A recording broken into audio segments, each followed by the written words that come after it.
දුනු ආයු 500ක් අරගෙන ඒ 500 දක්ෂම 4 දෙනා තෝරගත්තා.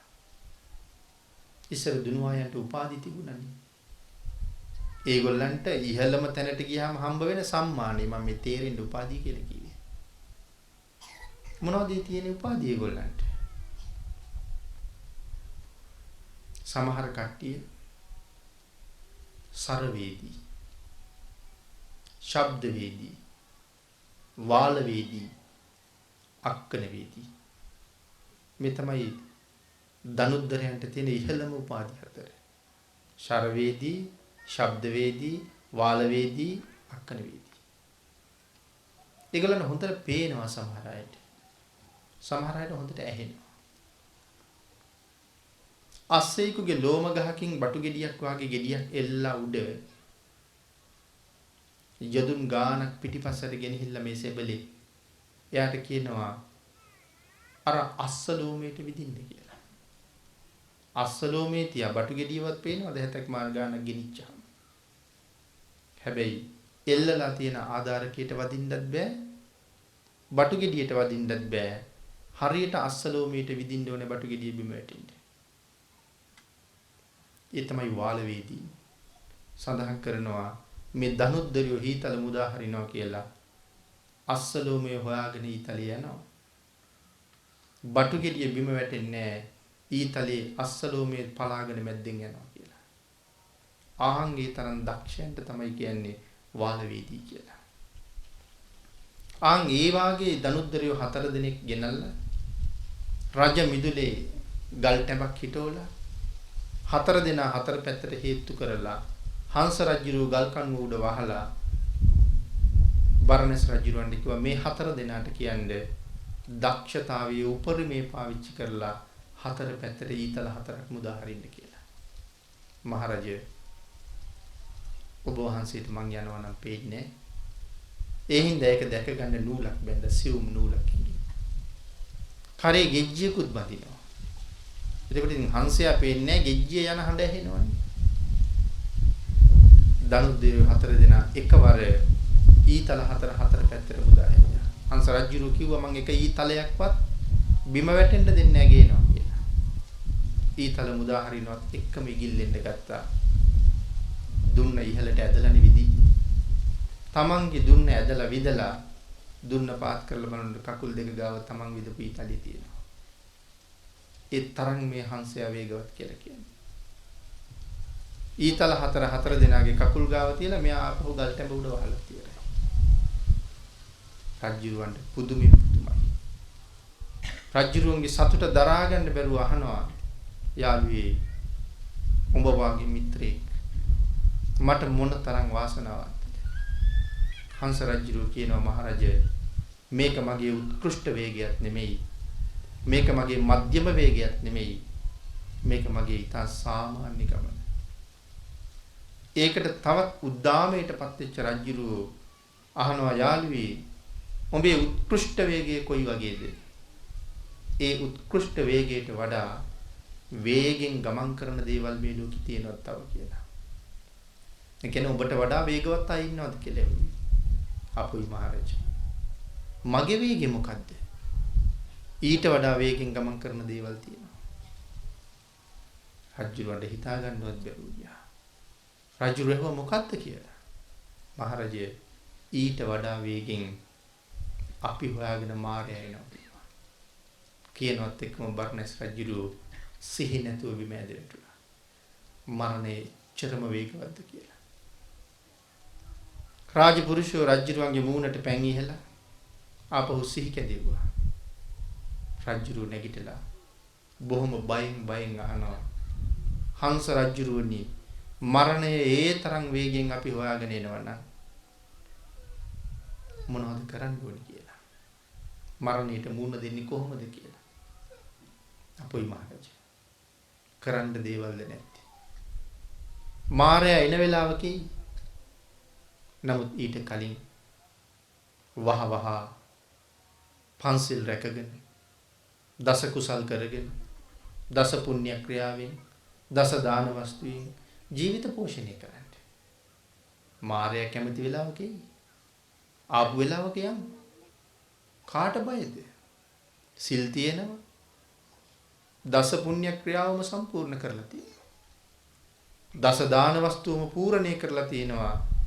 නිවන් දක්නා ජාති දක්වා උපදින තාක් බය නැහැ. දස පුණ්‍ය ක්‍රියාවම පූර්ණේ කරලා තියෙනවා. කාට බයද මහරජය? සසර හැටියමයි.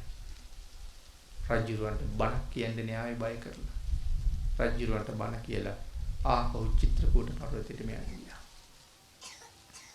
එතකොට මේ මරණය ඒ කාලේ හිටපු කට්ටිය ගාවට වෙන්නේ නැද්ද ඔච්චර වේගෙන් එන්නේ? අපි ගාවට එන්නේ නැතුව නැද්ද? අපි ගාවටත් එහෙම්ම එනවා. නමුත් හංස රජුරෝ කිව්වා වගේ අපි බලන්න ඕනේ දැන් සූදානම්ද කියලා. දස කුසල් වඩලද? දස පුණ්‍ය ක්‍රියා පූර්ණේ කරලද? දස දාන වස්තු ජීවිතයට එකතු කරලද? අපි හිතන්න ඕනේ. ශ්‍රේෂ්ඨ මනුස්ස ජීවිතය පෙර හුඟක් හම්බ කරපුවා වියදම් කරලා මේ ඇවිල්ලා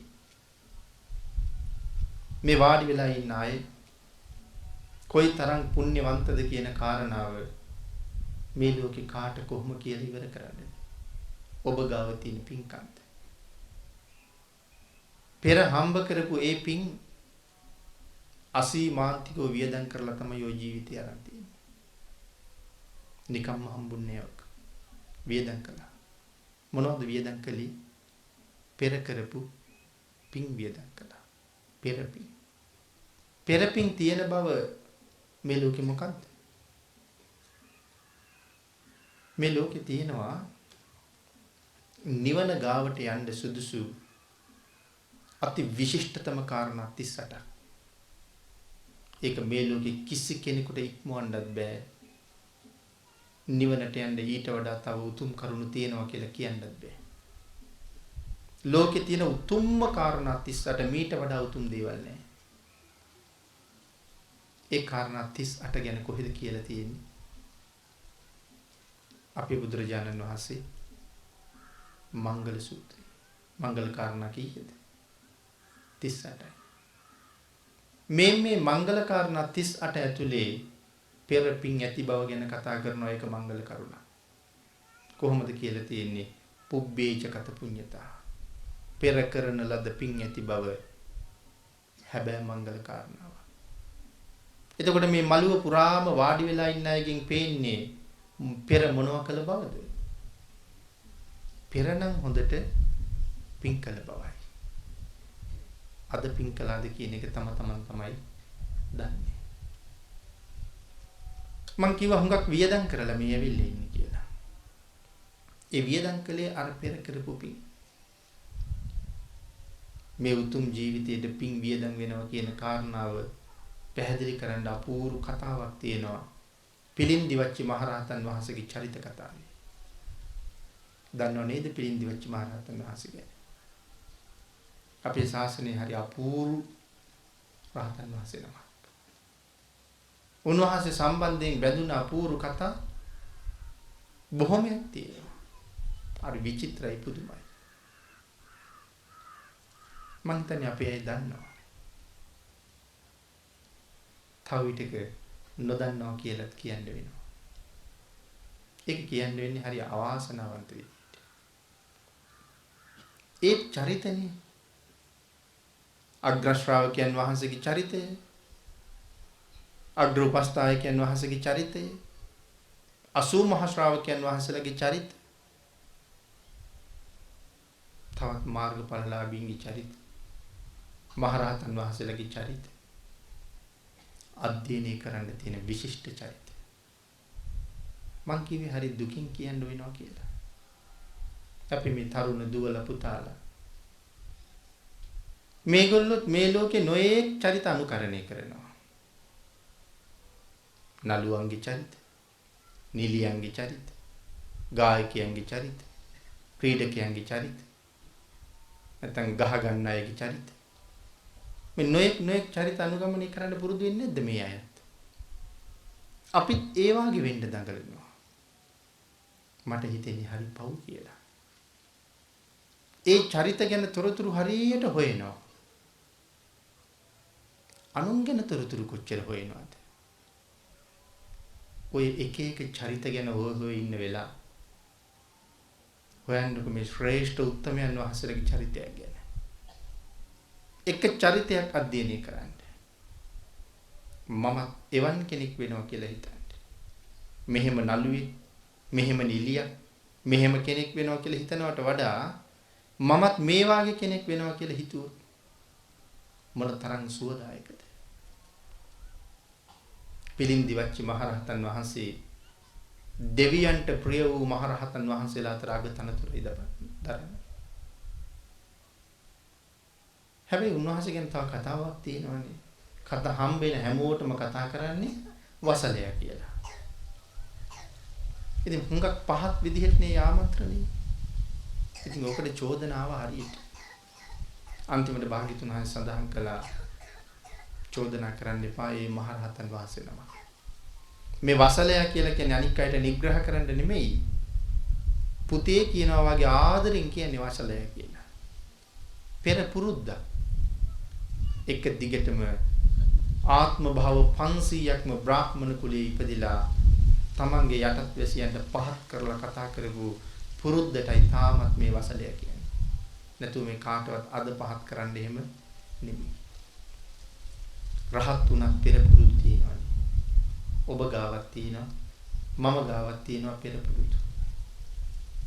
මේ ජීවිතේට පෙර පුරුදු එකක්වත් ගෙනාවු නැති කෙනා කවුද? අපේ ජීවිතවල පෙර පුරුදු කලවම්. පෙර කිසිම පුරුද්දක අල්ප මාත්‍රයක් මේ ජීවිතේට එකතු නොවිච්ච කෙනා තමයි සම්මා සම්බුද්ධ කියලා කියන්නේ. ආන් ඒකයි පින්නතුනි අපි කියන්නේ සවාසනා සහිතව සකල ක්ලේශයන් ප්‍රහීණය කළ නිසා අපි එහෙම කියනවා නේද? සවාසනා සහිතව නැත්තම් කෙනෙකුට අහන්න හිතෙනවානේ වාසනාව සහිතව කෙලෙස් ප්‍රහීණය කරන්නේ කොහොමද කියලා. ඒ කියන්නේ පෙර පුරුදු එකක්වත් මෙහෙ ගෙනල්ලා නැහැ කියන එකයි. එහෙනම් පෙර පුරුද්දට වසලය කියනවා. එක දවසක් උන්වහන්සේ උදේ පාන්දර පිණ්ඩපාතේ වඩිනවා. වෙලෙන්දි ගම්මිරිස් කරත්තවල පටවගෙන වෙලඳ පොළට යනවා. මූණට මූණ හම්බුනේ රහතන් වහන්සේ. හම්බෙච්චම වසලය මොනවද කරත්තේ කියලා. තරහ ගියා අර මිනිසයාට. ඒ දෙයිනේ උදේ පාන්දරම මූණටම හම්බෙලා වසලයා කියහම කේන්ති ගියපු තරමට කිව්වා ඒකේ තියෙන මී බෙටි කියලා.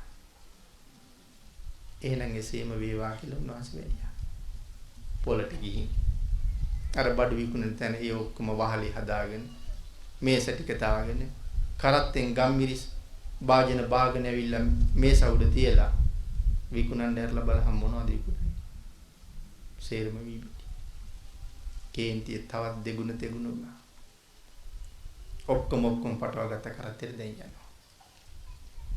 යනකොට පොළට තව වෙලෙන්දෙක් එනවා. එයා ඇහුවා මොනවද ඔය කියලා. මොකද යන්නේ ආපහු අද බඩු විකුණන්නේ නැද්ද කියලා. මොන බඩුද? මගේ ගම්මිරිස් ඔක්කොම මී බෙටි වෙලා කියලා. ඊට පස්සේ මොකද? මට උදේ ආම්දුර කෙනෙක් හම්බෙලා වසලයක් කිව්වා. උන්වහන්සේ මොනවද කියලා ඇහුවා මං කිව්වා මී බෙටි. වසලයා කිව්වා කියනකොට අර වෙලෙන්ද දන්නවා හම්බෙලා තියෙන්නේ කවුද කියලා. කීවා යාළුවී කොහොම යන්නේ? හැබැයි උන්වහන්සේට බොරු නම් කියන්නේ. උන්වහන්සේ සමහරට ආයේ මුණ ගෙයි. ඔබෙන් ආපහු ආයි මොනවද කියලා. ඇත්ත කියපන් කිව්වා. යනකොට පින්නපාතේ කරගෙන ආපහු වඩිනවා.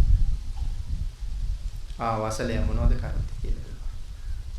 ඒ වෙලාවේ නම් කරත්තෙන් බහලා ඔළුව පාත් කරලා කිව්වා ස්වාමීනි එකේ ගම්මිරිස් කියලා. හොඳයි එසේම වේවා කියලා වැඩියා. ආපහු හරවගෙන පොළට ගිහලා ගම්මිරිස් විකුණලා ගෙදර ගියා. එක දවසක් පිණ්ඩපාතේ වඩිනකොට දුප්පත් දායකයෙක් ඇවිල්ලා වැඳලා කිව්වා ස්වාමීනි අද දානේ මගෙන් පිළිගන්න කියලා.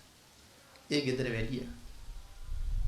දානේ හදනකන් උන්වහන්සේට පණවපු ආසනේ වැඩ ඉන්නවා. ඒ ගෙදර ඉන්නවා තරුණ දුවක්. මේ ගෑනු ළමයා අඬනවා ඇහෙනවා. තාත්තා ඇහුවා රහතන් වහන්සේ ඇහුවා තාත්තගෙන් මොකද අර දරුවා අඬන්නේ? ස්වාමීනි මේ කාලේ නගරේ 7 දවසක් මේක දිගටම උත්සව. දුවට උත්සවයට යන්න ඕනේලු ස්වාමීනි මාල පොටක් නැහැ කියලා අඬන්නේ. ඇයට මාල පොටක් දෙන්න මට වත්කමක් නැහැ ස්වාමීනි කියලා කිව්වා. කතා කරන ගමන් කිව්වා මට ඔය තනකොළ කෙන්දක් දෙනවද කියලා කිව්වා.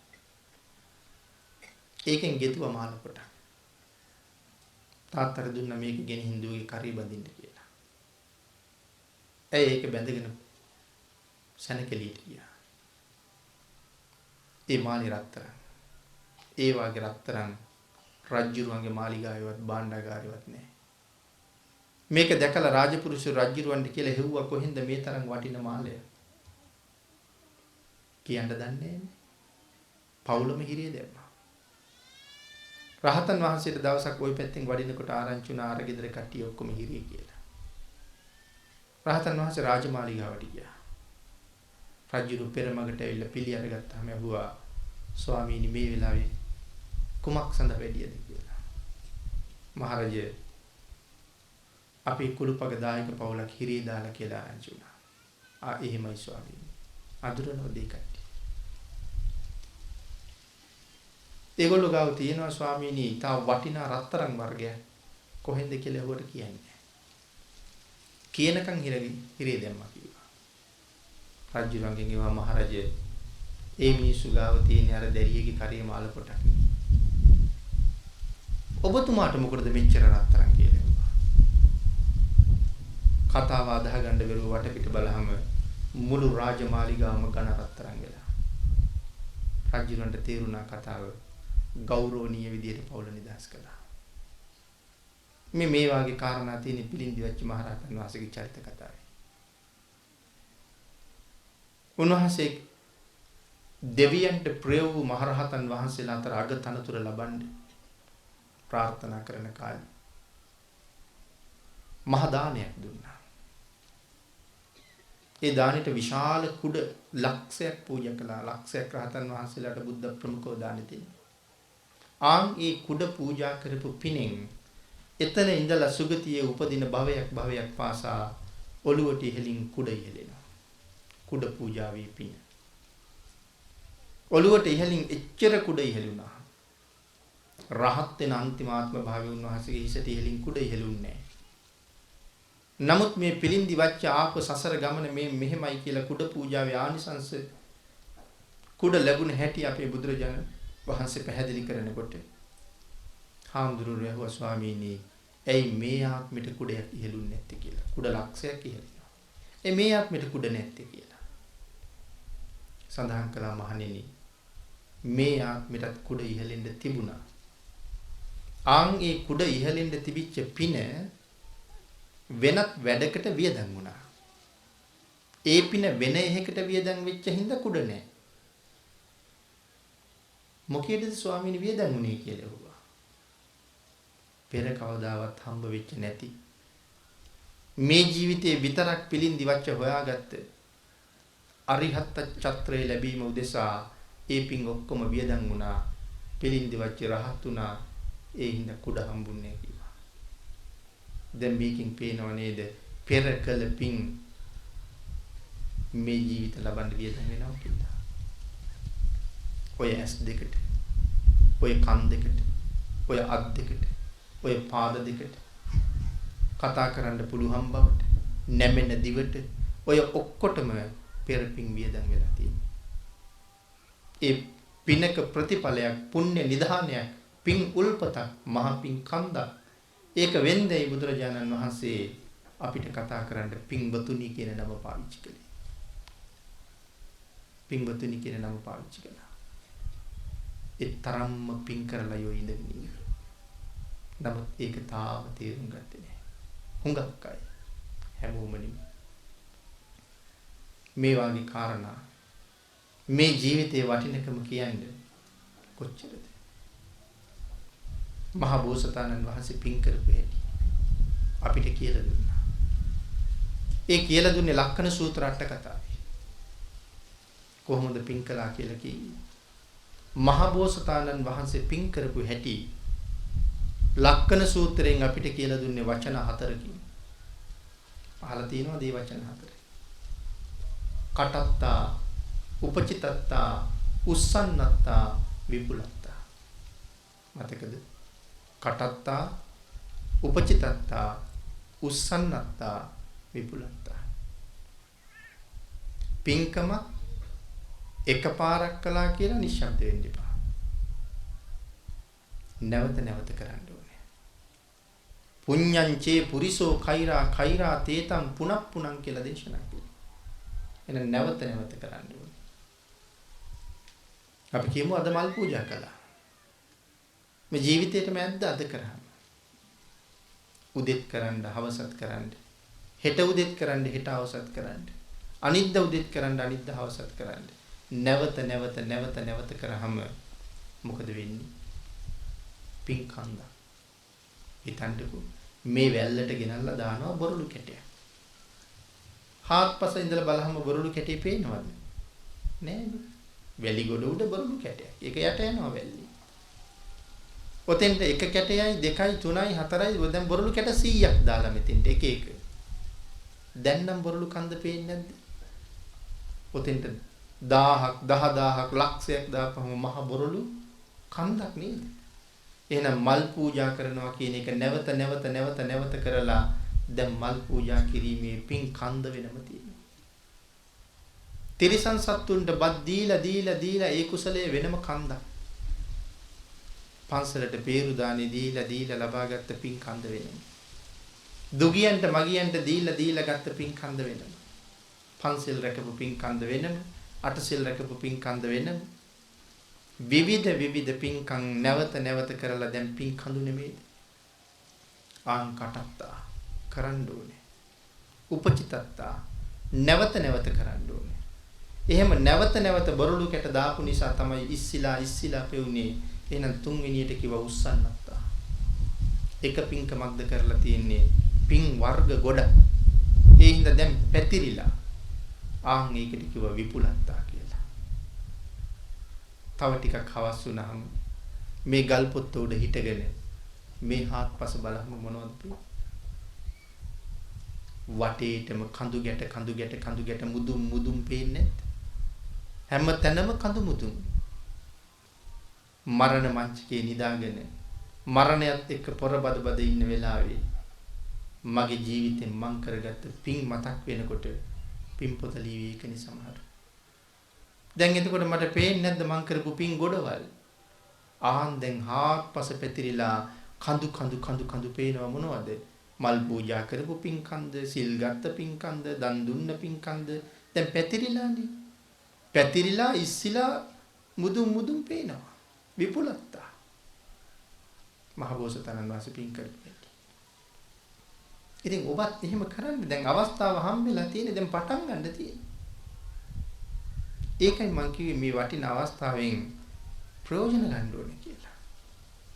ආන් එහෙම පටන් ගත්තාම තමයි නැවත වතාවක් කරණීය පොතට නගින්න පුළුවන් වෙන්නේ. නැත්නම් බෙඩි පිරිසක් සතර අපායනේ කිව්වේ. ගෙලියෝයේ තියෙන ගෙවල් ගාන කීයද? ඒ ගෙවල් වල ඉන්න සමාජිකයෝ ගාන කීයද? ග්‍රාම සේවක මහත්තයාට දැන් දුරකථන ඇමතුමක් දුන්නා නම් කියයි. දිසාපති කන්තෝරුවෙන් දැන් ඇහුවොත් ගෙලියෝයේ මිනිස්සු ප්‍රමාණය කොච්චරද කියලා සංගණන වල ඇති. නමුත් කවදාවත්ම මොන සංගණනයටද ගන්න පුළුවන් ගෙලියෝයේ ඉන්න මදුරුව ගන්න. ගෙලියෝයේ ඉන්න කොඳුරුව ගන්න. ගෙලියෝයේ වැසිකිලිවල වල ඉන්න පණුව ගන්න. ගෙලියෝයට අයිති මහ පොළොවේ ඉන්න ගැඩබිල්ල ගන්න. සංගණන කර හැකියි.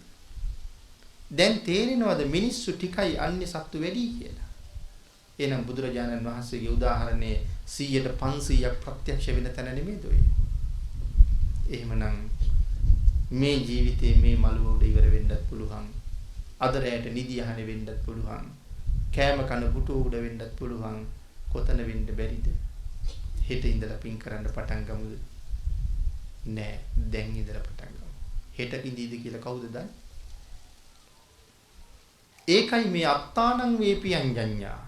පින් කරලා හම්බෙච්ච ආත්මයට කෝ ආදරය කරනවා.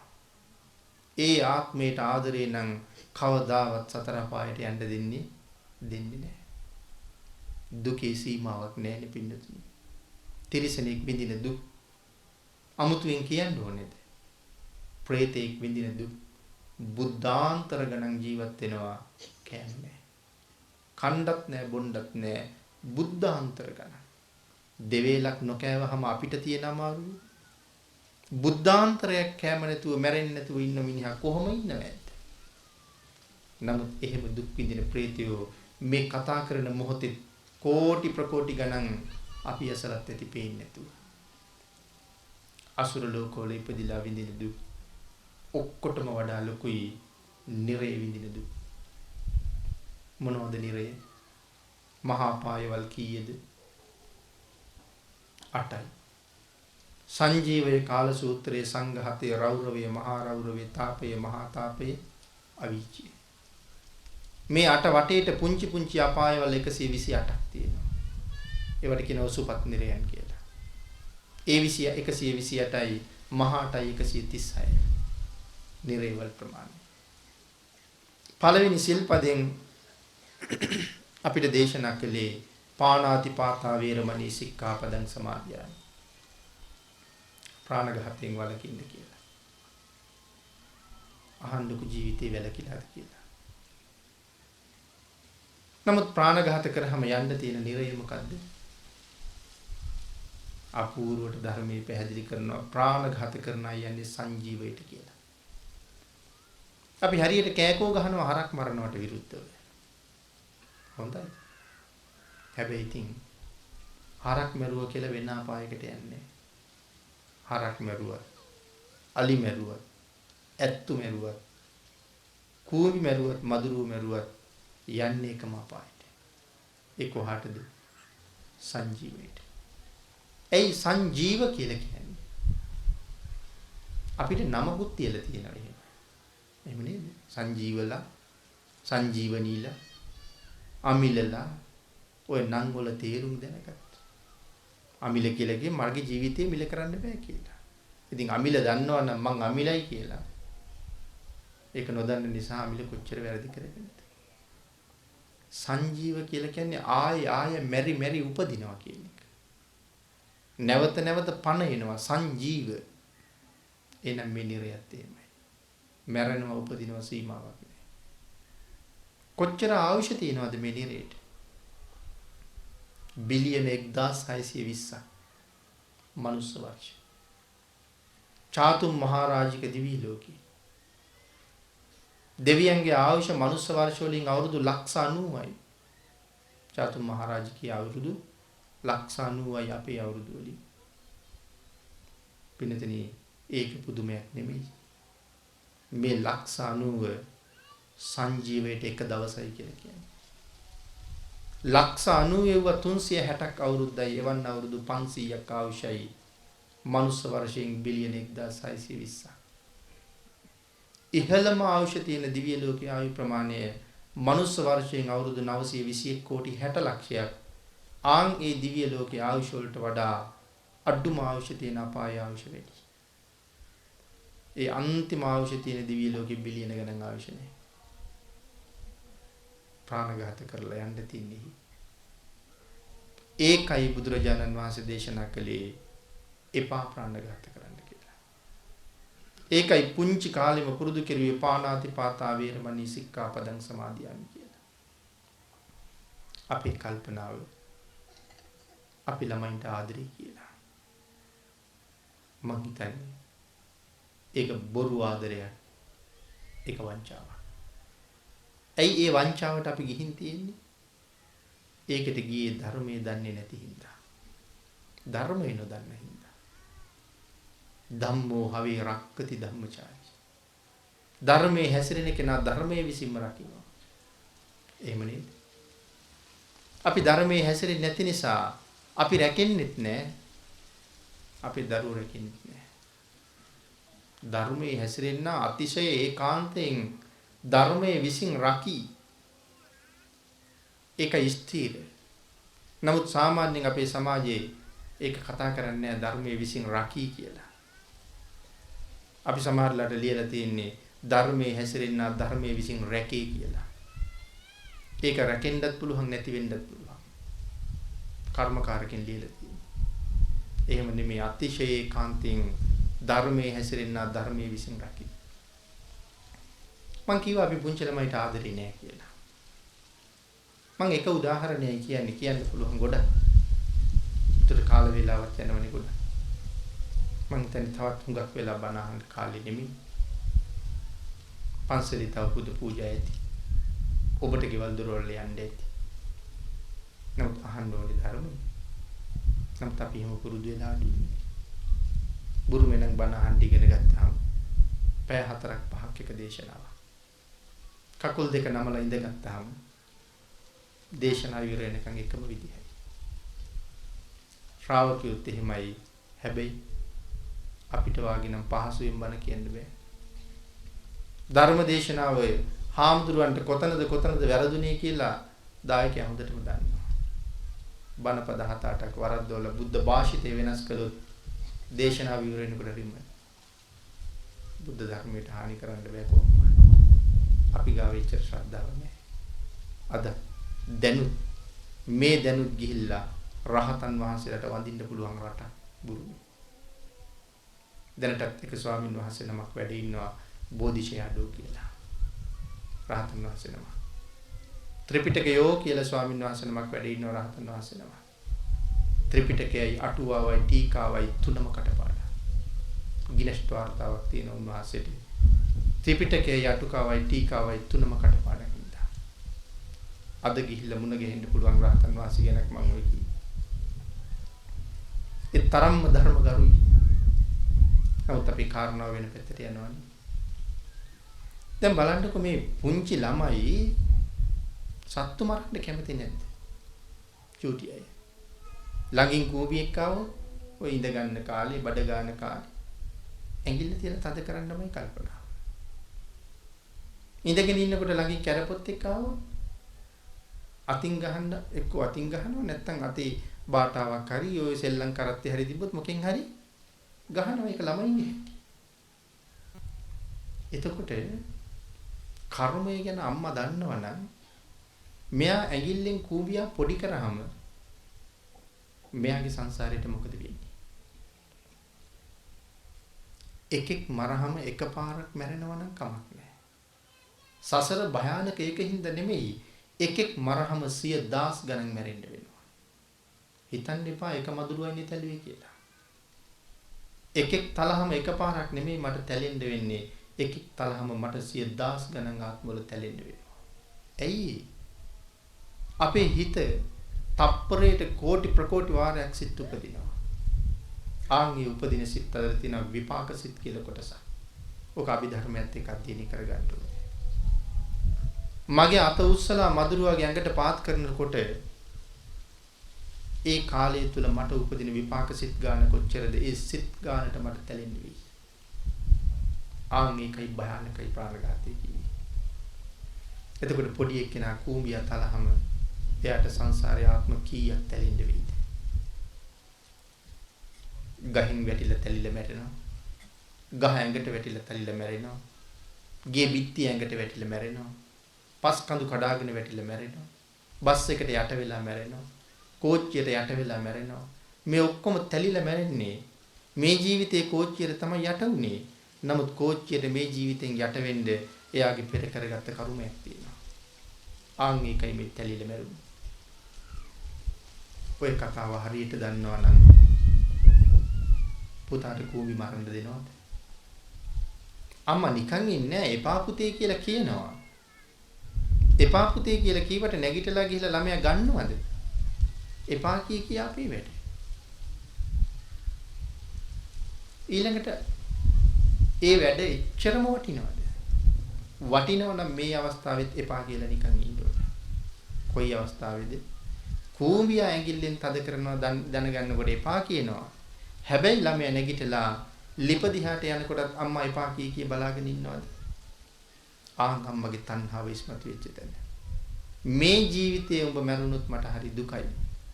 දොස්තර මහත්තයෙක් ඉස්කෝලේ නෝන කෙනෙක් ඉංජිනේරුවෙක් මම මේ චරිතෙන් බලාපොරොත්තු වෙනවා. එහෙනම් මේ ජීවිතේ ලිඳටවත් ලිපටවත් වැටිලා බෑ. හැබැයි ඉතින් ඔබ කරන ප්‍රාණඝාතات එක්ක මෙරිලා කොහි ගියාද කියලා මම දන්නෙත් නෑ. ඕනේ දිහාක ගිහිල්ලා විඳෙව්වට මට කමකුත් නෑ වාගේ. ඒක නේද? මදුරුවෝ නැත්තම් කූඹියෝ මරනකොට එපා කිය ඉන්නවා. කියන්න මරනවා. හැබැයි කෑම කකා හිටියොත් පිඟාන පැත්තක දාලා හරි ලිප ගාවට ගියොත් දුවල ගිහිල්ලා ගන්නවා. අන්න එහෙම නොවෙන්න වෙනවා කියලා. බේරනවා නම් බේරන්න වෙනවා උපරිමයෙන්.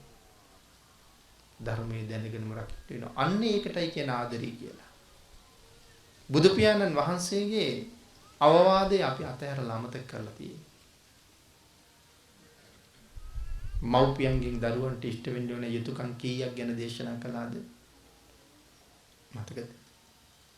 දෙමව්පියන්ගෙන් දරුවන්ට වෙන්න ඕන යුතුයකම් කීයද? 5. සිංහලවද සූත්‍රයේදී මොකක්ද ඒක? පාපා නිවාරණය. පවෙන් වළක්වන්න ඕනේ. 2. කල්යාණේ නිවේසෙtti. කල්යාණ මිත්‍රයෝ ඇසුරු කරනවාද කියලා හොයන්න ඕනේ. 3. සිප්පං සික්ඛාපෙන්ති. හොඳට උගන්වන්න ඕනේ. මට හිතෙන්නේ අපේ පොතෙන් 1 2 අයින් වෙලා හුඟක් කල් කියලා. පවෙන් වළක්වන එකයි කල්යාණ මිත්‍රයෝයි අයින් වෙලා. හැබැයි රෑ දවල් නැතුව උගන්වන්න දඟලන බව පේනවා. එහෙම උගන්වපු අය මේ රටට ආදරය කරලා තියෙනවද? අර යුතුයකම් දෙක අයින් කරපු ඉඳා ඒ අයත් අමාරුයි. රටත් ඉවරයි. මොන ඉස්කෝලේ ගැනද සතුටු වෙන්න පුළුවන්? කියන්න පුළුවන් දහවල් ඉස්කෝලේ ගැන සතුටුයි කියලා. මත්කුඩු, මත් වතුර, ගංජා නැද්ද ඉස්කෝලේ? හැම ඉස්කෝලේම ওই කතාවල් ඇහෙනවා. මට දොස්තර කෙනෙක් වෙන්න ඕනේ. මට තනියම දොස්තර වෙන්න බෑනේ. මම දොස්තර කෙනෙක් කරන්න ගුරුවරයා තමයි ඒක කරන්නේ. මගේ බලාපොරොත්තුව මුදුන්පත් කරන මගේ ගුරුවරයාට කතා කරන්න අද දන්නවද? නෑ. වචනයක් කිව්වොත් පහවදා පාරෙන් හරි ගහන්න බලාගෙන. නැත්තම් මව්පියොත් එක්ක එකතු වෙලා පොලිසියෙන් ඉන්නේ. ගෙනිහින් ඉස්කෝලේට බාර දුන්නා මේ දරුවා කරන්න පුළුවන් උපරිම යහපතට හදලා දෙන්න කියලා. හැබැයි වරදක් කරනවා අහුවෙලා පාරක් ගහලා තිබුණොත් අහුවදා මව්පියෝ ඉස්කෝලේ ගේට්ටුව ගාව ඉන්න ගුරුවරයෙක්. මේ රට අදෙතින්ට ඇවිල්ලා. ඒ නිසා විනාශ වෙච්ච දරුවෝ එහෙම ගිහිල්ලා විශ්වවිද්‍යාලයට යනවා. දැන් මේ කවුරුවත් ගාව පන්සලුත් නැහැ. ගුණධර්මත් නැහැ. ඊට පස්සේ විශ්වවිද්‍යාලයෙන් එළියට ඇවිල්ලා ඒගොල්ලෝ තමයි මේ රටේ තියෙන හැම රාජ්‍ය ආයතනයක් ගානෙම ඉන්නේ. දැන් එතකොට මේ කට්ටිය රටට ආදරේද? ජනතාවට ආදරේද? අහිංසක මිනිහෙක් වඩු මඩුව ලයිසන් කරගන්න ගියාම ඒකට තල්ලසක් දෙන්න ඕනේ. ලී කෑල්ලක් කිරා ගන්න ගියාම අවසර ගන්න ගියාම ඒකට තල්ලස් දෙන්න ඕනේ. පාර හදන්න ගිහිල්ලා තොරකම් කරලා, බෝක්කුව හදන්න ගිහිල්ලා තොරකම් කරලා, වැව හදලා තොරකම් කරලා, පාලම හදලා තොරකම් කරලා. කොතනද හොරකම නැත්තේ? ගමේ වැවට ලක්ෂ 20ක් පාස් වෙච්චාම ලක්ෂ කීයක් වෙන පැත්තකට යනවා. දැන් මේ සිල් නැති, ගුණ නැති පිරිසක් මේ රටට දානය කරපු හින්දා නෙමෙයිද දවසින් දවස රට කඩා වැටි අස්ථාවර වෙන්නේ? ඒකින්ද. නමුත් අපි අද මේ දේශපාලඥයන්ට වයින්නවා රට කෑවා කියලා. ඒගොල්ලෝ හදලා ඉතින්ට එව්වෙත් අපිනේ. ඒත් අපේ ළමයිනේ නේ. අපි ඒගොල්ලන්ට ಗುಣධර්ම පුංචි කාලේ ඉඳලා උගන්වලා යවුවනම් ඕක වෙයිද? මට හිතෙන්නේ රට කෑවේ අපි මිසක් ඒගොල්ලෝ නෙමෙයි. මේක තේරුම් අරගෙන ආයි පටන් ගත්තා. බුදුරජාණන් වහන්සේගේ කීකරු වෙන්න පුළුවන් පිරිසක් අතීතයේ වාගේ අදත් මේ රටේ හිටියොත් කොච්චර හොඳද? හිතන්නකෝ අද අපිට ලෝකෙට කියන්න පෙන්වන්න දේවල් තියෙනවද මොකවත්? අපි අදත් පෙන්වන්නේ අතීත මුතුන් මිත්තන්ගේ ශ්‍රී විභූතිය නෙමෙයිද? විජාතිකයෝ මේ රටට ආපුවාම ගෙනිහින් පෙන්වන්නේ පොළොන්නරුව, අනුරාධපුරේ, මැදිරිගිරිය. මේ අපේ පුරාණ මුතුන් මිත්තු කරපුවා පෙන්නලා සල්ලි හම්බ කරනවා මිසක් අපිට මොනවද පෙන්වන්න තියෙන්නේ?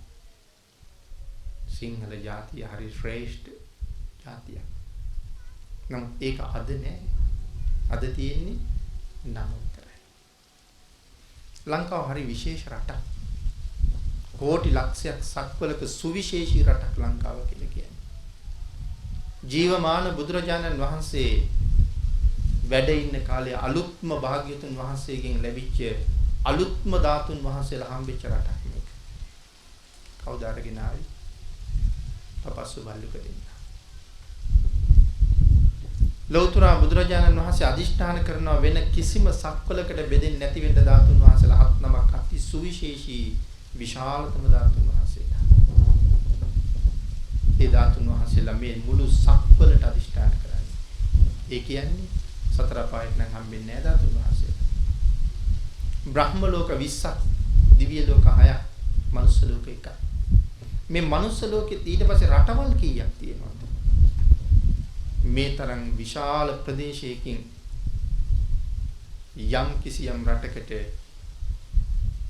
ඒ විශේෂ ධාතුන් වහන්සේලා 7 නමක් තීරණය වුණොත් ඒ රට බඹලුවට වඩා වටින්නේ නැද්ද? මොකක්ද ඒ රට? ඒක තමයි මේ පුංචි රට. අපි අපේ වටිනකමවත් දන්නේ. අපි රටේ වටිනකමවත් දන්නේ. ආන්ගේකින් අද අපි මේ තරම් අවාසනාවන්ත තැනකට ඇවිල්ලා. දලදා වහන්සේලා දෙනම දකුණු වකු ධාතුන් වහන්සේ සර්වඥයන් වහන්සේගේ විශාලතම සර්වඥ ධාතුන් වහන්සේ ලලාට ධාතුන් වහන්සේ මේ 4 නමම වැඩ ඉන්නේ ලංකාවේ. බ්‍රහ්ම ලෝක 20කටත් දිව්‍ය ලෝක 6කටත් මනුස්ස ලෝකේ ඉතුරු රටවල් වලටත් ඉතුරු වෙලා තියෙන්නේ තව විශාල ධාතුන් වහන්සේලා 3 නමයි මේ පුංචි රටට තනියම 4 නම. මේ රටේ මිනිස්සු මේ රටේ උපදින්න පින්නතිනේ දක්ෂතාවයේ පරතරයට පියන ගන්න පුළුවන් අය. ලංකාවේ තරම් දක්ෂයෝ උපදින්නේ නැහැ ලෝකෙ කොහෙවත්ම. ඒක එදත් එහෙමයි අදත් එහෙමයි. හැබැයි ඒ දක්ෂයෝ හඳුනාගත්තේ නැහැ කවුරුවත්. ඒක චීන මහාචාර්යවරයෙක් එයාගේ වාර්තාවේ කියනවා වෙන රටක ලියලා තිබිච්ච වාර්තාවක්. ඒ කාලේ ලොකුම නැවාවේ ලංකාවේ කියලා. මේ චීන මහාචාර්යවරයෙක් කියන්නේ වෙන රටක තිබ්බ වාර්තාවක්. ලොකුම නැවාවේ ලංකාවේ. අද ඉන්න අපි ඇමරිකාවෙන් නැව් වෙනකම් බලාගෙන ඉන්නවා.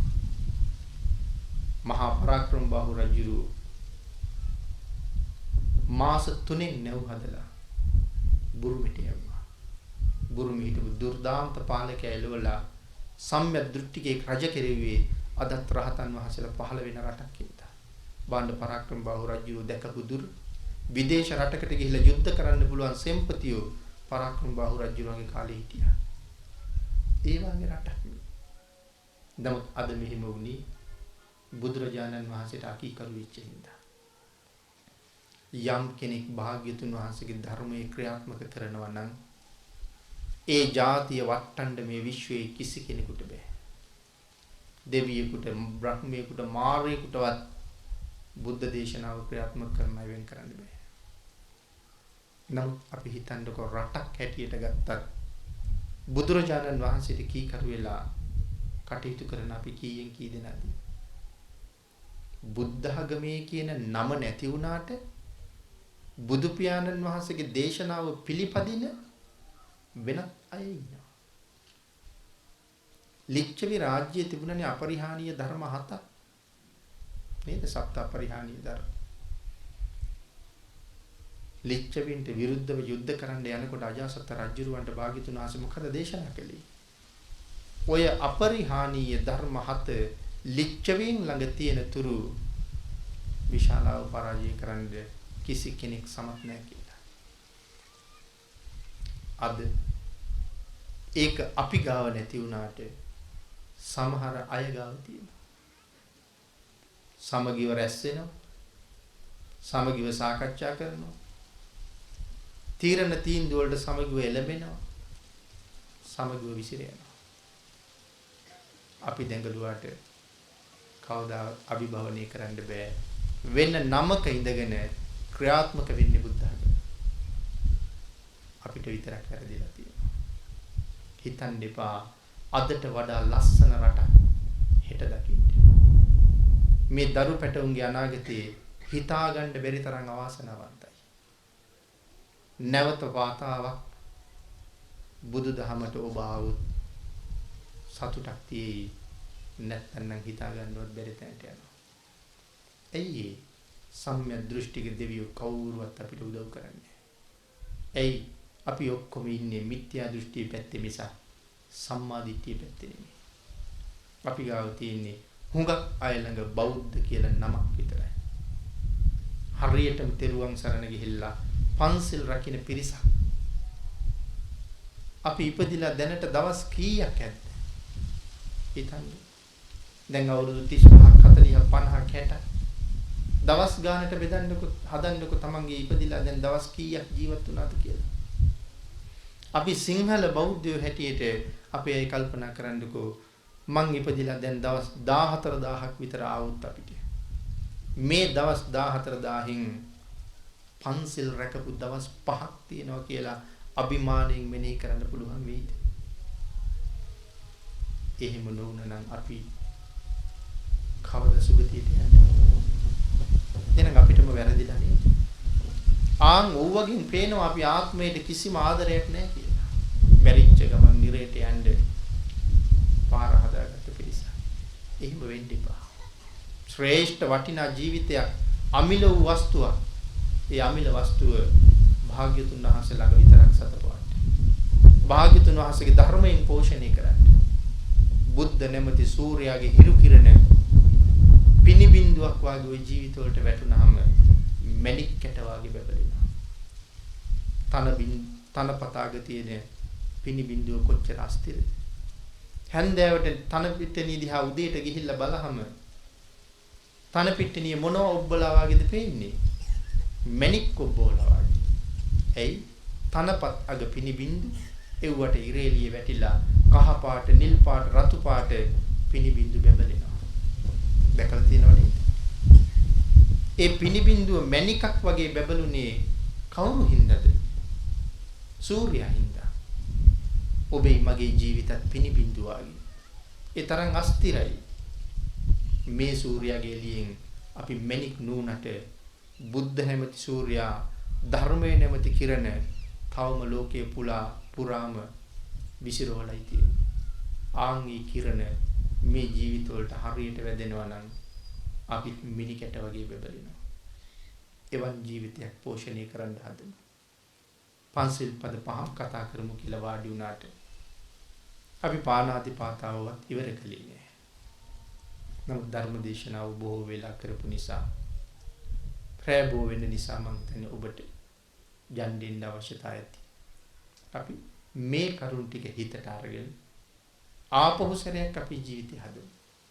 ආයෙ මුල ඉඳලා පටන් ගමු. මේ දරුවන්ට පන්සිල් ගන්න උගන්වමු. ඔබ සියලු දෙනාම පන්සිල් රැකගන්න. එදාට තමයි අනාගත ව්‍යසනයෙන් බේරෙන්න පුළුවන් වෙන්නේ. ආපහු සැරයක් බුදුරජාණන් වහන්සේට කී කරුවේ. එදාට රාජ්‍ය ආයතනත් හොඳයි. එදාට රටේ පාලනයත් හොඳයි. ඒ සම්මාදිට්ඨික වෙන තැනට යන්නේ. එදාට අපිටත් හොඳයි. එදාට රටටත් හොඳයි. එහෙම නැත්නම් රටට, ජාතියට, ආගමට මම මොනවද කළේ කියලා කල්පනා කරන්න. දිරලා යන පංචස්කන්ධේ මම මොනවද ගත්ත ප්‍රයෝජන? රටට මං යමක් කළාද? සිල් ගුණ නැතුව වංචා කර ජීවත් වුණා නම් මං රටට යමක් කරලා නැහැ. මම මගේ රට විනාශ කරලා තියෙන්නේ. ඊළඟට සිංහල ජාතිය විනාශ කරලා තියෙනවා. සිංහල ජාතිය නම් ශ්‍රේෂ්ඨ ජාතියේ නොතිබිච්ච දුර්ගුණ මංගාව තියෙනකොට අපි අද මුතුන් මිත්තන්ගේ විභූතිය ගැන කියනවා මිසක් අපි කවුරුත් නැහැ. එහෙනම් ජාතියත් විනාශ කරලා ඉවරයි. සිංහල කියන නම විනාශ කරලා. අපි ගාව තිසරණ පන්සිල් නැති හින්දා අපි අතින් ආගමක් වෙනසිලා ඉවරයි. ඒකනේ රට පුරා ආගම කෑලි වලට කැඩිලා තියෙන්නේ. විවිධ මිත්‍යා දෘෂ්ටිකව රටේ බිහි වෙලා තියෙන්නේ. ඒ පිටිපස්සෙන් සාදු කිය යන අය වුණ තරම් ඉන්නවනේ. ඒකයි මං කියේ බුරුමේ නම් ඔක්කොම හිටි කියලා. නමුත් උගත්යයි සම්මත හුඟක් අය ඉන්නේ මිත්‍යා දෘෂ්ටි පැත්තේ. ඒ ධර්මයේ හම්බුනේ නැති නිසා. එහෙමනම් බලහම රටයි ජාතියයි ආගමයි තුනම අපෙන් විනාශ වෙලා තියෙනවා. ආංගික නැවත අඩුපාඩුව හදාගෙන අපි එළියට බැස්සොත් මේ රට නැවත සුරපුරයක් වගේ වෙනවා. ඒක කරන්න පුළුවන් අපිට. අපි ඒක කරන්න සැරසෙමු. අපි පන්සිල් රකින්න පටන් ගමු. විශේෂයෙන් දරුවන්ට පන්සිල් උගන්වන්න. ඊට පස්සේ ගෙදර හොඳට පන්සිල් රැකලා පටන් ගන්න දුටු ගැමුණු රජු යුද්ධයට යෝධයෝ හිව්වා වගේ වැඩි. කොහොමද යුද්ධයට යෝධයෝ හිව්වේ? මහා යෝධයෝ 11 දෙනා හොයාගත්තා. ඒ 11 දෙනාට කිව්වා එක්කෙනා 10 දෙනා ගානේ හොයාගෙන එන්න කියලා. අම්මයි තාත්තයි පන්සිල් රකින්න පටන් අරගෙන දරුවෝ පන්සිල් වලට අරගෙන දරුවන්ට කියන්නේ උඹේ හොඳම යාළුවා පන්සිල් වලට ගනින් කියලා. අම්මත් කාර්යාලේ ඉන්න හොඳම යෙහෙළිය සිල්වත් කරන්න. තාත්තගේ හොඳම යාළුවා සිල්වත් කරන්න. 100ක් එහෙම පටන් ගත්තොත් එක්කෙනා දෙන්න ගානේ හැදුවොත් ලංකාව කොච්චර ලස්සනද? එතෙන්ට යන්නේ. තුනුරුවන්ගේ අනන්ත ආශිර්වාදයෙන් ශක්තිය, ධෛර්යය, භාග්‍ය, වාසනාව ලොකු කුඩා ඔබ සියලු දෙනාටම උදා වේවා කියලා ආශිර්වාද කරනවා. මෙතෙක් වේලා සද්ධර්ම ශ්‍රවණය කරලා ප්‍රස් කරගත් උතුම් පුණ්‍ය සම්භාර ධර්මයන් සියල්ලම ලොකු කුඩා සියලු දෙනාටම අනුමෝදන් වේවා. අද ධර්ම දේශනා පින්කමේ දායකත්වයේ දරන සත්පුරුෂ පිරිස පින් අනුමෝදන් කරන්න බලාපොරොත්තු වුණා නම් යම් කෙනෙකුට ඒ සත්පුරුෂයන්ගේ සියලුම ඥාති මිත්‍රාදීන්ටත් මේ පින් අනුමෝදන් වේවා. ලෞතර බුදු පියාණන් වහන්සේගේ ධර්මය ලෝක සත්වයාට දේශනා කරන්නේ මේ අවස්ථාව උදා කරලා දෙමින් මේ අයට අවවාද අනුශාසනා කරමින් මේ පින්කම සාර්ථක කරගන්න හැම ආකාරයකින්ම අනුශාසනා කළ අති ගෞරවනීය අපේ නායක මාහිමිපාණන් වහන්සේ ඇතුළු විහාරස්ථානයේ වැඩ ඉන්න ලොකු කුඩා ස්වාමින් වහන්සේලා සියලු දෙනාටම මේ පින්පෙත් අඩු නැතුව අනුමෝදන් වේවා කියලා ප්‍රාර්ථනා කරනවා. ඒ වගේම ප්‍රධාන දායකත්වයේ දරන කොටකේ දෙනිය රාජමහා විහාරයේ විහාරාධිපති අති ගෞරවනීය ස්වාමින් වහන්සේගේ දයාබර මෑණියන් අභාව ප්‍රාප්ත වී අදට දින 13ක් සපිරීම නිමිත්තෙන් මේ මහ පින්කම සිදු කරන බව සිහිපත් කරනවා. මෑණියන්ට පියාණන්ට පින් අනුමෝදන් කරන්න. අපේ ස්වාමින් වහන්සේ වගේ ශ්‍රේෂ්ඨ පුතේ ලෝභ නැතුව සම්බුද්ධ ශාසනයට යම්ම තාත්තා පූජා කරපු නිසා මේ පින්බිම උන්වහන්සේගේ කාලෙත් උන්වහන්සේ මේ විදිහටම අපි වෙනුවෙන් රැකලා තියෙනවා. උන්වහන්සේ මේ පින්බිම ආරක්ෂා කරපු නිසා දායක පිරිස ඒ සඳහා මෙහෙවපු නිසා මේ පින්බිමෙන් අපි රැස් කරගත්ත පින් කොච්චරද? එහෙමනම් ලංකාවේ හාමුදුරුවෝ හුඟක් අඩු කාලේ උන්වහන්සේලාගේ තරුණ ජීවිත, ළමා ජීවිත අද මෙතෙන්ට එනකන් මේ මුළු ජීවිතය කැපකලේ බුද්ධ ශාසනය වෙනුවෙන්. එවන් ශ්‍රේෂ්ඨ පුතේ මේ ශාසනයට දන් දුන්න ඒ අම්මට තාත්තට අපි ඔක්කොම රැස් කරගත්ත සියලුම පින් අඩු නැතුව අනුමෝදන් වේවා කියලා ප්‍රාර්ථනා කරමු. අපේ ස්වාමින් වහන්සේලා සියලු දෙනාගේම දෙමව්පියන්ට මේ පින් අනුමෝදන් වේවා. උන්වහන්සේලා සියලු දෙනාටම මේ පුණ්‍ය ධර්මයන්ගේ අනන්ත අනුභවයෙන් නිදුක් නිරෝගී භාවයේ චිරජීවනයේ උදාපත් වේවා. තව চিරාත් කාලයක් සම්මා සම්බුද්ධ ශාසනය මේ රට තුල බබළුවන් උන්වහන්සේලාට රත්නත්‍රය ආශිර්වාදයෙන් ශක්තිය, ධෛර්යය, භාග්‍ය, වාසනාව උදා වේවා කියලා ප්‍රාර්ථනා කරනවා. පින්කම සංවිධානය කරපු ඒ සත්පුරුෂ මහත්මයා ඇතුළු පවුලේ සියලු දෙනාටමත් සද්ධර්ම ශ්‍රවණය කළ ලොකු කුඩා ඔබ සියලු දෙනාටමත් මේ පුණ්‍ය ධර්මයන් අඩු නැතුව අනුමෝදන් වේවා. ඔබට දහම් දේශනා කරන්න මං හදලා වඩලා පෝෂණය කරපු මාගේ මෑණියන්ට, පියාණන්ට, මාගේ සහෝදරියන්ට මේ පුණ්‍ය ධර්මයන් අඩු නැතුව අනුමෝදන් වේවා. පැවිදි ජීවිතය සුරක්ෂිත කරපු ගුරු දේවෝත්තමයන් වහන්සේලා අපවත් වී වදාලා උන්වහන්සේලාට මේ පින් අනුමෝදන් වේවා. සුජීවත්ව වැඩ ඉන්න ගුරු දේවෝත්තමයන් වහන්සේලාට රත්නත්‍රී ආශිර්වාදය ලැබේවා. නිවැරදි තථාගත ධර්මයේ ලෝකයට දානය කරන්න මඟ කියලා දෙන කල්යාණ මිත්‍ර ගුරු දේවෝත්තමයන් වහන්සේලාට මේ පුණ්‍ය ධර්මයන් අඩු නැතුව අනුමෝදන් වේවා. සිව්පසෙන් අපෝපස්ථාන කරන දායක කාරකාදීන්ට පින් සිදු වේවා. ධර්ම මාර්ගයේදී මුණ ගැහිච්ච සත්පුරුෂයන්ට ධර්ම ශ්‍රවණය කළ ලොකු කුඩා ඔබ සියලු දෙනාටම පින්කම සංවිධානය කරපු සත්පුරුෂ පින්නතුන්ට ගෞරවනීය අපේ ස්වාමින් වහන්සේලා සියලු දෙනාටම මගෙත් එක්ක මේ ස්ථානයට වැඩම කළ අපේ දඹුල්ලේ පොඩි හාමුදුරන් වහන්සේට මාගේ කල්යාණ මිත්‍ර සහෝදරයන්ට අපේ ටිකිත් බණ්ඩාර මාමාට මාරස් කරගත් පින් අනුමෝදන් කරන අතර කෝටි ලක්ෂයක් සක්වල සියලුම ආර්යයන් වහන්සේලාට සත්පුරුෂයන් වහන්සේලාට මේ පින් අනුමෝදන් වේවා. ඔබ අප සියලු දෙනාටම ඊ타ම ඉක්මන් භවයක ඊ타මත්ම කෙටි කාලයකින් සැප සහිත ප්‍රතිපදාවකින් උතුම් නිර්වාණ ධර්මය අවබෝධ කරගන්න මේ පුණ්‍ය ශක්තිය පාරමී වේවා කියලා ප්‍රාර්ථනා කරනවා. ආකාශට්ඨා ච බුම්මට්ඨා දේවා නාග මහිද්దికා පුඤ්ඤන්තං අනුමෝදිත්වා චිරං රක්ඛන්තු ලෝක ශාසනං දේවෝ වස්සතු කාලේන සස්ය සම්පatti හෝතු ච පීතෝ භවතු ලෝකෝ ච රාජා භවතු ධම්මිකෝ අභිවාදන සීලිස්ස නිච්ඡං බුද්ධාපචායිනෝ චත්තාරෝ ධම්මා වඩ්ඩಂತಿ ආයුවන්නෝ සුඛං බලං ආයුරාෝග්‍ය සම්පatti සග්ග සම්පatti මේවච අතෝ නිබ්බාන සම්පatti ඉමිඤාති සමිජ්ජතු සුපත් වේවා නිදුක් වේවා නිරෝගී වේවා නිවන් සම්පත් වේවා.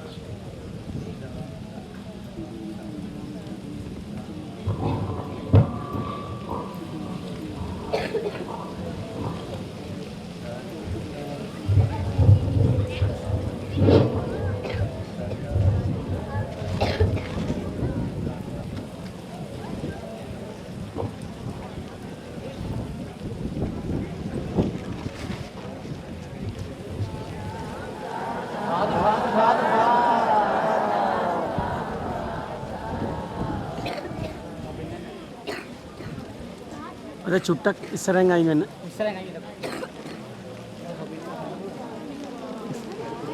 පොඩක් වාරිය ලෙන්ද චුට්ටක් කරලා මුනියන් වදන කරලා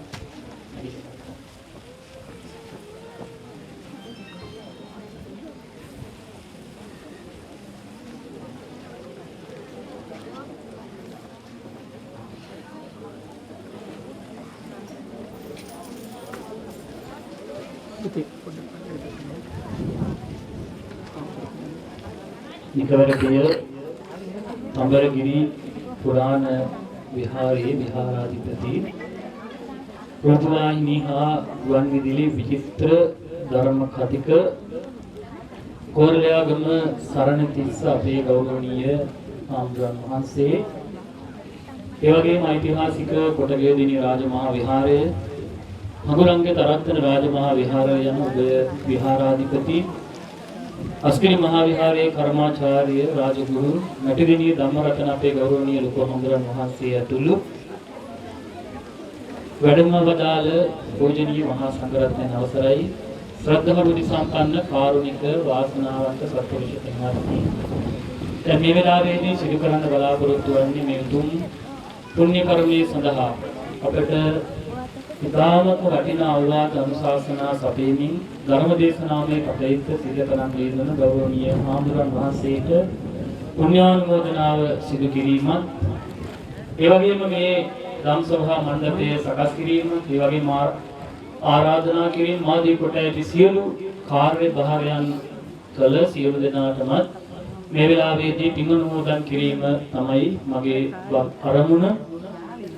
ඒ විශේෂයෙන්ම අද දවසේදී තාමත් වටිනා හරබර ඒ වගේම අපේ ජීවිතය කොයි දිශාවකටද ගෙන යන්නේ අපේ ජීවිතයේ සාර්ථකත්වයේ පිණිස හේතු වන ඊටාම වැදගත් කාරණා රාශියක් ඇතුළත් කරලා වටිනා ධර්ම දේශනාවක් සිදු කරන්නට යෙදුන ඒ අපේ ගෞරවනීය රූපවාහිනී හා ගුවන් විදුලි විචිත්‍ර ධර්ම කතිකයන්න් වහන්සේ කෝරළයාගම සරණතිස්ස ගෞරවනීය හාමුදුරන් වහන්සේට අපි සියලු දෙනාම මේ වෙලාවේදී දුහත් මුදුන් දී පුණ්‍යානුමෝදනාව සිදු කරමු. උන්වහන්සේ හදා වඩා පෝෂණය කර උන්වහන්සේගේ මෞතුමිය, ඒ වගේම පියතුමා, ඒ වගේම උන්වහන්සේව පෝෂණය කළ සියලු දායක කාර්යකාරීන් ඇතුළු සියලු දෙනාටම මේ සිදු කරගත් කුසල ධර්මයේ තුලින් අප උපදවාගත් කුසල් උන්වහන්සේට අනුමෝදන් කරමි. අනුමෝදන් වේවා කියලා සාදු කියලා අනුමෝදන් කරමු. ඒ වගේම තමයි උන්වහන්සේ සමග නිරන්තරයෙන්ම වැඩම කරන අපේ දඹුල්ලේ පොඩි හාමුදුරුවෝ මේ වෙලාවේදී අපි සිහිපත් කරලා උන්වහන්සේටත් පින් දෙමු. උන්වහන්සේ බොහොම සදහැති ස්වාමින් වහන්සේ නමක් බව අපට මේ ධර්ම දේශනාව සිදු වෙන අවස්ථාවේ දැක ගන්න ලැබුණා. ඉතින් උන්වහන්සේටත් අපි මේ වෙලාවේදී නමස්කාර පූර්වකව උන්වහන්සේට අපි පින් අනුමෝදන් කරමු. හැමදෙනාම සාදුකාර කරමු. ඉතින් අද දවසේදී මේ උදාර කටයුත්ත සිදු කිරීමෙහිලා මූලිකත්වය අරගෙන කටයුතු කරන්නට යෙදුනේ, විශේෂයෙන්ම අනුශාසනා සපයන්නට යෙදුනේ කොටගේ දිනිය රාජමහා විහාරයේ විහාරාධිපති ගෞරවනීය ලොකු හාමුදුරන් වහන්සේ. උන්වහන්සේ මොන විදිහේ ගැටලු තිබුණත්, මොන විදිහේ යම් යම් දේවල් තිබුණත් ඒ සෑම දෙයකටම අභීතව මුහුණ දෙමින් මේ කටයුත්ත සාර්ථකව සිදු කරගන්න අවශ්‍ය කරන මඟ පෙන්වීම උන්වහන්සේ බොහොම ලස්සනට සිද්ධ කරනවා. ඉතින් එසේ සිද්ධ කරමින් අපට අද දවසේදී මේ උතුම් කාර්යය සිදු කිරීම සඳහා උන්වහන්සේට දෙන්න පුළුවන් උපරිම සහයෝගය මේ කටයුත්ත සිදු කරන්න ලබා දුන උන්වහන්සේටත් අපි මේ වෙලාවේදී බොහොම ගෞරවයෙන් යුක්තව පුණ්‍යානුමෝදනා සිදු කරමු. ඒ වගේම තමයි විහාරයේ වැඩ වාසය කරන අලගොත් අපේ චන්දරතන හාමුදුරුවෝ, ඒ වගේම විජිත්දම් හාමුදුරුවෝ ඇතුළු පූජනීය මහා සංඝරත්නයට, ඒ වගේම විශේෂයෙන්ම මේ උතුම් කර්තව්‍ය සඳහා පෙරමුණ අරගෙන කටයුතු කරන්නට යෙදුනේ අපේ ප්‍රේම සිරි මහත්මයාතුමා තමයි මේ විහාරයේ සිදු කරන බොහෝ පින්කම් වල පෙරමුණ අරගෙන කටයුතු කරන මහත්මයා. ඉතින් එතුමා නොහිටින්න මේ වගේ පින්කම් සිදු වෙයිද කියන එක හිතා ගන්නවත් බැහැ. මොකද මේ පින්කම් වලදී එතුමා කැප වෙලා එතුමාට දක්වන්නට පුළුවන් උපරිම සහාය ලබා දෙමින් මේ වගේ කටයුතු සාර්ථකව සිදු කරගන්න උත්සාහ කරනවා. ඉතින් ඊට සම්බන්ධ වුණා ශාන්ත රත්නසිරි මහත්මයා. ඒ වගේම තවත් අපිට මේ කටයුත්තේදී මේ ශබ්ද වාහිනී යන්ත්‍ර, ඒ වගේම මේ කැමරා උපකරණ ආදී ලබා දෙමින් පොල්ගොල්ල අයියත්, ඒ වගේම මේ පොල්ගොල්ල මල්ලිත් ඒ දෙපළට දෙන්න පුළුවන් සහාය විහාරස්ථානයේ සිදුවෙන සෑම දෙයකදීම සිදු කරන දෙපළක්. ඒ දෙපළටත් අපි විශේෂයෙන්ම මේ වෙලාවේදී සාදුකාර දීලා පින් අනුමෝදන් කරමු. ඒ වගේම තමයි මේ වෙලාවේදී මේ උතුම් කටයුත්ත සඳහා මේ මල් සැරසිලි සිදු කරගන්න ඊගිර මණ්ඩා මහත්මයා, ඒ වගේම අපේ සීතාරංජනී අක්කාගේ මල්ලි කෙනෙක් ඉන්නවා වීරසිංහ මහත්මයා. ඒ දෙපළ මුල් වෙලා බොහෝ මහන්සි වෙලා මේ මල් සැරසිලි ආදී සකස් කරලා මේ කටයුතු සිදු කරන්නට යෙදුණා. ඒ වගේම තමයි මේ කටයුතු වලදී අපේ විහාරස්ථානයේට නිරන්තරයෙන්ම සම්බන්ධ වෙන පිරිසක් තමයි අපේ මේ මණික් බෝවේ අයියලා, ඒ වගේම අපේ නිමල් අයියලා, ඒ වගේම මේ මහේෂ් අයියලා, ඔය බොහෝ දෙනෙක් ඉන්නවා. ඒ හැම දෙනාම නිතර මේ වගේ කටයුතු වලදී බොහොම සදහා සිටින් කිසිම අපේක්ෂාවකින් තොරව කුසල ලබා ගන්න ඕන. මේ අවස්ථාවෙන් අපි ප්‍රයෝජනයක් ගන්න ඕන. මේ මනුෂ්‍ය ජීවිතය ගෙවිලා අපි බොහොම ඉක්මනට මරණයටපත් වෙනවා. ඒ යමක් කරගන්න ඕන කියන හැඟීමක් තියෙන පිරිසක් ඉන්න ඒකත් වාසනාවක්. අපි මේ වෙලාවේදී ඒ පිරිසට මේ වෙලාවේදී බොහෝම වුණාවෙන් යුක්තව පින් අනුමෝදන් කරමු, සාදුකාර පවත්වලා. ඒ වගේම තමයි මේ වෙලාවේදී අපි තවත් සිහිපත් කළ යුතු අපේ ගමේ බොහෝ දෙනෙක් මේ කටයුත්තට නොයෙක් ආකාරයෙන් සම්බන්ධ වුණා. මල් වැල් ආදී කටයුතු වල ගමෙන් පිට බොහෝ දෙනෙක් මේ කටයුතු සාර්ථක කරගන්න උදව් උපකාර කරා. ඒ සියලු දෙනාටම ඒ සියලු දෙනාගේම සංසාර ජීවිත සපවත් කරගන්න ප්‍රාර්ථනීය බෝධියකින් උතුම් නිර්වාණ සාන්තිය ළඟා කරගන්න මේ කුසල ධර්මයන් හේතු වේවා, වාසනාව වේවා, පාරමිතාවක් බවට පත් වේවා කියලා සාදුකිය ප්‍රාර්ථනා කරන්න. ඉතින් මේ වගේ මේ කටයුතු තුළදී නොඑක ආකාරයෙන් අනුග්‍රහය දක්වපු පිරිස් මෙහි සඳහන් කරලා තියෙනවා. තරුණ බෞද්ධ සංගමය අපේ ලොරිය අපේ චූටි මල්ලි ඒ වගේම මල් ලබා දුන් පිරිස ඒ වගේම ශබ්ද විකාශන යන්ත්‍ර පිරිසුදු කිරීම සඳහා සහාය දක්වපු අය බොහෝ දෙනෙක් ඉන්නවා. ඒ සියලු දෙනාම අපි නැවත නැවත පුණ්‍යානුමෝදනාත්මකව සිහිපත් කරනවා. ඒ සියලු දෙනාටම ඒ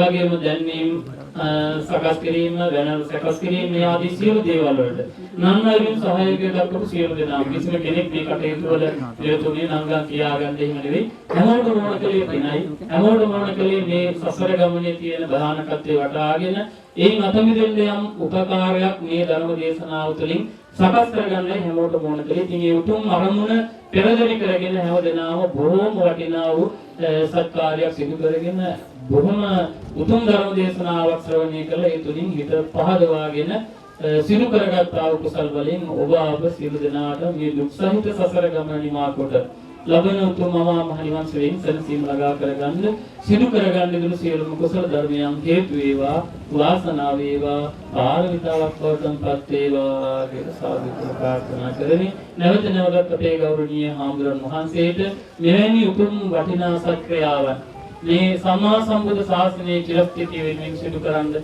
වාසනාව ලැබේවා කියලා සාදු ප්‍රාර්ථනා කරමි. හැම දිනාටම දරුවන් සරණයි.